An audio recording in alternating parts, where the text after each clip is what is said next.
Good morning, good afternoon, good evening, wherever you are in the world. I am Jen Sugarmeyer, your host of Mindset in the Morning, and we are live 5 days a week at 6 a.m. Central Standard Time. But because it's YouTube, you get to tune in whenever you would like. And we are talking all things mindset. It's really normalizing life and how mindset fits into that because there is this holy trinity of health, and that is mind, body, and soul. And what are we doing? How are we exercising our minds every day? And the truth is, if you're not exercising your mind, if you are not in the driver's seat, then your mind is just left to go wherever it goes. And it doesn't mean that it's always leading you to a place of peace and happiness. A lot of times it's leading us into fear and frustration and anger and resentment and stress. And if you asked yourself, is this how I want my life to be? The answer is a lot of times no, but you are in control of all of that because you have a choice. You always have a choice if you realize you have a choice. Choice in and of itself is a mindset and not the topic of today. But that is the power of the mind. You can have everything that you want. You can have a peaceful life if you understand how to utilize the 6 inches that are in between your ears. So, mindset in the morning, 5 days a week, 6 a.m. Central Standard Time. Would love if you would hit that like button, hit that subscribe button, because the more we grow this channel, the more we're able to reach people with a good message. And just like we get up and work out in the morning and get our bodies all stretched out and ready for the day, we need to be doing that with our minds as well. And that way, when life happens, we can bob and weave and we're agile and we're nimble and we're ready to face whatever comes our way. You have everything you need inside of you. So it is getting colder and windier here in Dallas, Texas. So if you hear the wind blowing, it's because there's something fierce that is happening outside. So just be aware. And it is getting colder. So I had to put pants on this morning, like actual pants. It's cold. It's getting cold, but that's what happens in the winter time. So summer is done. We are now into fall coming upon winter. Yesterday, we talked about I matter. I matter. Standing up for yourself. And I was so inspired by two individuals, Jennifer Vaughn and Kavanaugh Simmons, that we talked about them and how they are standing up for their rights as a human. Kavanaugh is a child that child as in he's 7 or 8, had been bullied. Jennifer Vaughn has HIV. And both of these individuals have stood up and said, you know what? I matter. The way I'm treated matters. The way what I have access to matters. The way I live my life, it matters. And it doesn't give other people the right just because I have a diagnosis or just because I'm young or just because whatever that may be. It doesn't give anybody else the right to treat me differently. And so yesterday we really focused on the self and saying, I matter. And I hope yesterday you walked out of there and said, you know what? I'm going to start to think about how I mattered in some of these situations that I'm just making fit in my life, because we do that so often. We get comfortable, we get complacent with things that are happening, and we say, "Oh, well, this job is, it works," even though in your heart you hate it. It doesn't seem to be the right fit, and we make things work. I call it round peg, square hole, and we're just making it fit, but it doesn't fit because it is round peg, square hole. And this could be with relationships, and this could be with your personal relationship. This could be your relationship with friends, whatever that may be. And we just make things fit, even though it doesn't really feel like it's working for us, but we get complacent. So I challenged you yesterday to think about where things in your life are. And I'm not advocating you just leave all of these situations. It very well could be mindset work that you need to do. I was there myself where I had a job that I absolutely hated. I did the mindset work, and you know what? I actually started to like it. Oh, wait, hold on. And I got a promotion and a raise because I became a better employee because I changed my mindset. So maybe it's just mindset work that you need to do. But whatever it is, if there's some level of discord within you, there's work that you need to do, whether that is the mindset work or you need to leave. And only you can make that assessment for you and where it's toxic and that. So I hope you did some work yesterday, getting into your mind and just saying, where is it that I need to stand up more powerfully for myself and say, I matter. My happiness matters. And this situation ain't quite it. What do I need to do in order to get me to where I need to be? Today, we're going to talk about everyone else, because everyone matters. And I don't want to sound cliche, all lives matter, all lives matter. But yeah, that's what we're going to talk about. But I named this, what about all lives matter when some people suck? Because I think it's so easy for us to say, yeah, all lives matter, but we really have accountability in how we are treating each other. So we're going to unpack this, and I want to stay the course, meaning me, because I don't want to veer off on all of these rabbit holes that I very well could go around. Every morning I think about the topic for about an hour before we go live, and there were a lot of rabbit holes that I ran down. So all lives matter, even though some people suck. So I will say, and this may be a little flusterbuster for people, we had this, especially in the United States, and this may have been in other countries as well. I think maybe I saw it in the UK, but we had the movement of Black Lives Matter, where absolutely, I agree, Black Lives Matter. But I really think that what we need to be saying is that all lives matter, because they absolutely do. And this was the same thing as Kavanaugh was saying yesterday. He says, I matter. And Jennifer saying, I matter. And they look very different from each other, man, woman, or boy, woman, like two totally different ages. Like, yes, we all matter. So whereas, yes, I agree with the Black Lives Matter movement, I really believe that we need to be saying all lives matter, because they do. And yes, we need to remember that some people have been oppressed, and that there are certain challenges that certain groups face, and we need to break the stigma with that. There was another movement that started at the end of 2020, and that was about the Asian population as well. So I really don't care what color you are, what race you are, what creed you are, any of that. You matter. You matter. I matter, you matter, so all lives matter. So we say this, we say this, but it is so important for us in how we treat each other as well. Because what I'm seeing is we say, yes, all lives matter. And yet we go around, and we, being myself as well, go around in life and we get so angry with some of these people. Now, it might not be a racial thing. Like, I see you and I hate you because of your certain race. I'm just talking about when people suck, like when they cut you off, or when they do something that, when you're like walking and everybody's on this walkway, and then you have that person that just stops and and you're like, why would you stop right? Why would you stop right here? Like, were you thinking about that? And so sometimes you just wonder and you scratch your head, and then you start to judge the person. And if, in a sense, we're judging a person when we get angry with somebody. And this took me a bit to realize this, because I would see these people, that were driving erratically, or that would park like a moron, just like totally cockeyed, like taking up two spots. And I'm like, what are you doing? You're such a, but really, if I boiled it down, I was judging these people. I was judging these people for the way that they were making decisions in life. But I don't know their story. I don't. The truth is, the person that parked in two spots, I don't know. They could have some issues seeing the lines. I have no idea. Or they may have been in such a rush. Have you ever needed to pee so badly? Or maybe it's a little more than that. Maybe you have the runs. You know what I'm talking about? The number 2, the runs. I've been there, and I'm like, I can't think. I was in Dubai one time with one of my girlfriends, and we were driving, and I was like, girl, I need you to pull over now. And I just imagined myself like in the parking lot, like there was nothing, I was going to explode on myself. And it's hard to give you that visual, but it's true. But I have no idea what that person, why they parked that way, but they very well could have been about to explode. And God bless, because I've been there and it sucks. And my friend, just to finish that story out, was like, we're 30 seconds away from your hotel where the bathroom is. I was like, then drive, drive, girl.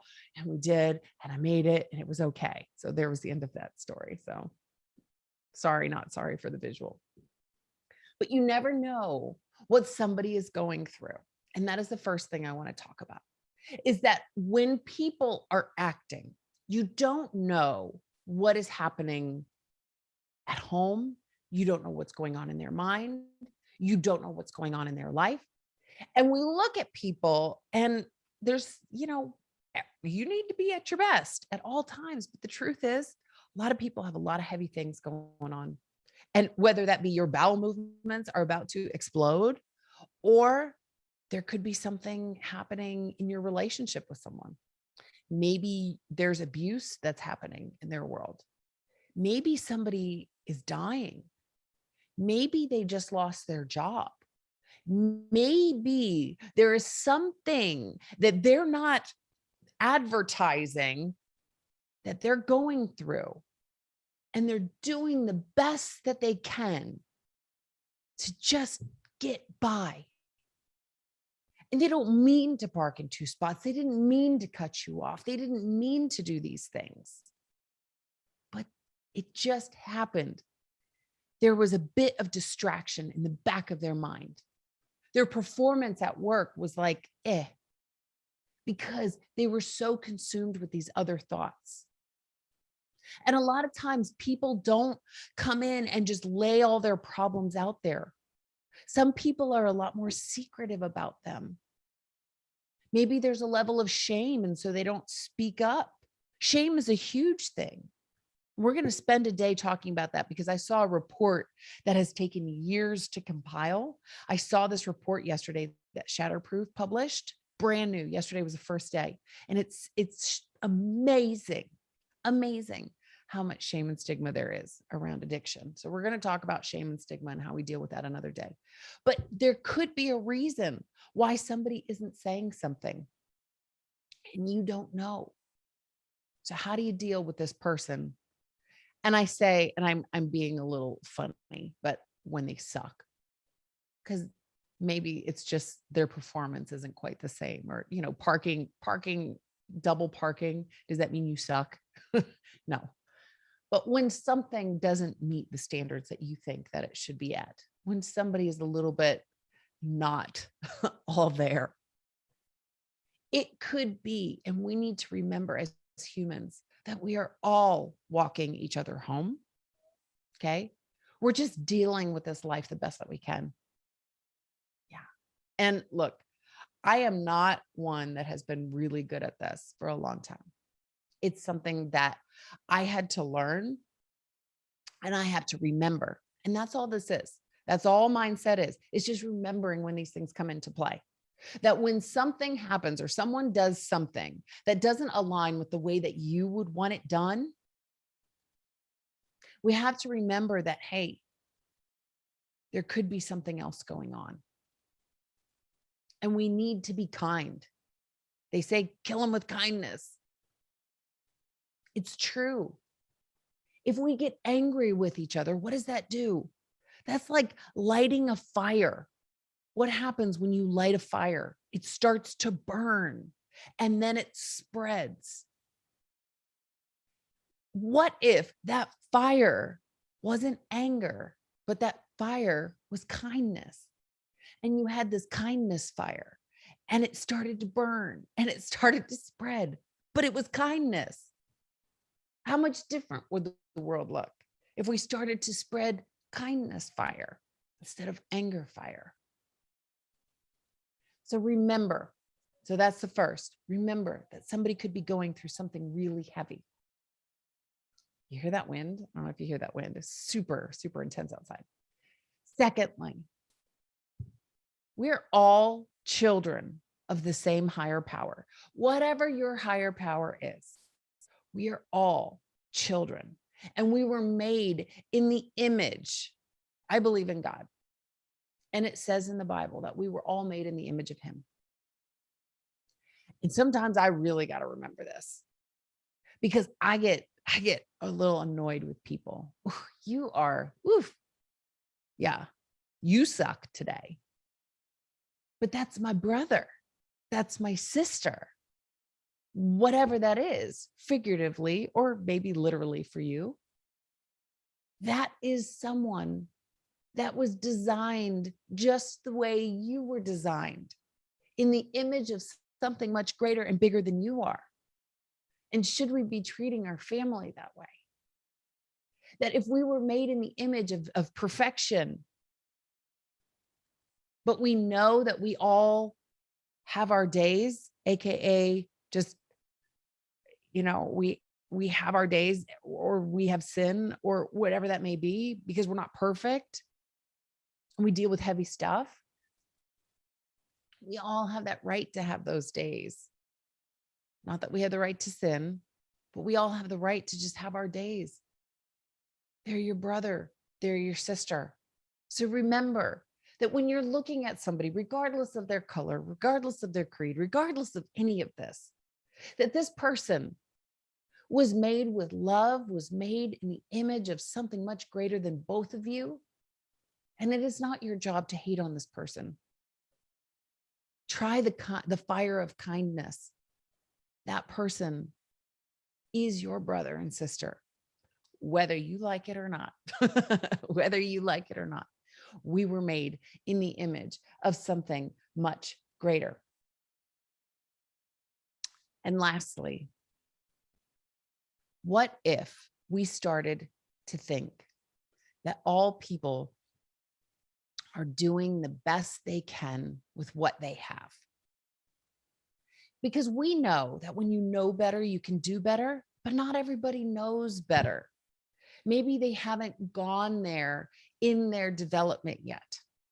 And I think of how many times in work I would think, man, you suck at your job. You really suck at your job.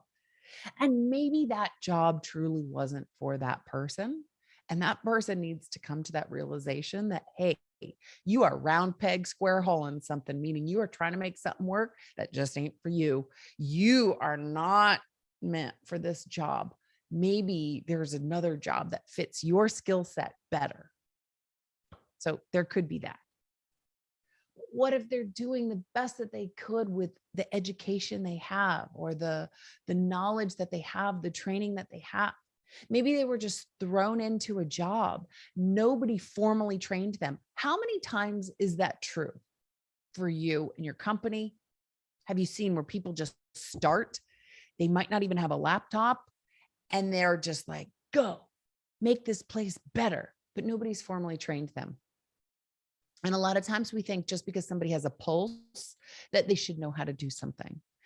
Everything is figure outable. Everything is figure outable. We can always figure out how to do something. There's nothing that I've thought, yeah, I don't know. I don't know if I can figure that out. I mean, there are things that I'm like, yeah, I don't really want to invest my time in that. That seems like I don't want to spend all this time working on a Rubik's Cube. Like that just doesn't seem like something that I want to do. But what if this person, whomever it is, has learned some, but not all, because they weren't trained? Yes, everything is figure outable, but maybe they haven't figured it all out yet. They're still in the process of learning. And I got caught in this, wait for it, trap. It's a trap. We judge people. You should know better. You should know better. But maybe they're just doing the best that they could with what they have. Sometimes we're forced with these immediate decisions that we need to make, and we just do the best that we can. And that's in all jobs, all people, police officers, politicians, the finance person, the IT person. We make those game day decisions. We're just doing the best that we can. So what if we, as the people in the judging seat, not that we should be judging, but it happens, started to look at people and say they were doing the best that they could with what they had. And maybe they just need to be educated a little bit more. Maybe they need to be taught a little bit more. Now, there are people that are going to truly just have an evil bone in their body. And that's a whole nother discussion for another day. But the message I want you to walk away with today is let's learn to be a little kinder. Instead of that anger fire that spreads and just takes down the entire forest with anger, let's start spreading the fire with kindness. And remember that people are doing the best that they can with the knowledge that they have. And you never know what someone is going through. Everyone was made in the image of a being that was much greater than them. So let's put that into perspective as we go through the day and people kind of suck. And how can we change in our mind to be a little more kind and compassionate and understanding? That's the message that I want to leave you with today. So if you have not yet hit that like button, hit that subscribe button, go ahead and do that right now, because we want others to hear this message. And I want you to walk out and I want you to be powerful today. And I want you to be kind and I want you to be compassionate. And I want you to look around and remember these things, that people are going through some heavy stuff and that people are doing the best that they can. And we all have accountability in how we look and how we react. That's the only thing that we are accountable for, is ourselves. That's the only thing that we own. So be that powerful person and see how much further kindness is going to take you, and understanding and empathy. It all starts up here. So go out and be powerful. And I will see you back here tomorrow, same time, same place. Have a great day. Cheers.